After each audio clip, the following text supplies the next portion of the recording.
അരി എത്രയെന്ന് ചോദിച്ചാൽ പയറഞ്ഞാഴി എന്ന് പറയുന്ന ആളാണ് കേരളത്തിൻ്റെ മുഖ്യമന്ത്രി. അപ്പോൾ കേരളത്തിൻ്റെ മുഖ്യമന്ത്രിക്ക് ആരോഗ്യ മേഖലയിൽ എയിംസ് കിട്ടണമെങ്കിൽ ഇത് 1 കിലോ പരിപ്പ് വാങ്ങണ പരിപാടിയല്ല. അത് ഏത് ജില്ലയിൽ വരണം, അവിടെ എത്ര സ്ഥലമുണ്ട്, ഇത് സ്പെസിഫൈ ചെയ്തുകൊണ്ടുള്ള ഒരു അന്വേഷണാത്മക റിപ്പോർട്ടും കേന്ദ്രത്തിൽ പോയിട്ടില്ല. അല്ല, കൊടുത്തു എന്ന് പറഞ്ഞാൽ തെറ്റാണ്. കാരണം കോഴിക്കോട് MP രാഘവൻജിയുടെ നേതൃത്വത്തിൽ മുഖ്യമന്ത്രിയുടെ മരുമകനും ചേർന്നുകൊണ്ട് ഒന്ന് കൊടുക്കുക.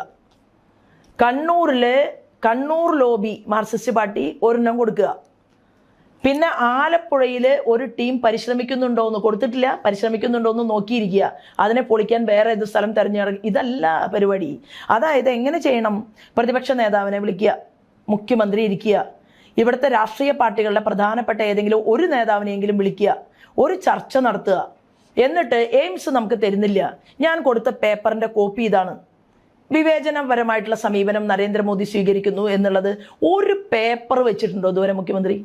എന്നാണ് കേരളത്തിൻ്റെ മുഖ്യമന്ത്രി ഇന്ന ജില്ലയിൽ ഇന്ന സ്ഥലത്ത് എല്ലാ ഇൻസ്പെക്ഷനും കഴിഞ്ഞു, ഈ സ്ഥലം ഞങ്ങൾക്ക് പ്രാപ്തമാണ്, അങ്ങിവിടേക്ക് ഇത് അനുവദിക്കണം എന്ന് പറഞ്ഞുകൊണ്ട് പേപ്പർ കൊടുത്തിട്ടുള്ളത്?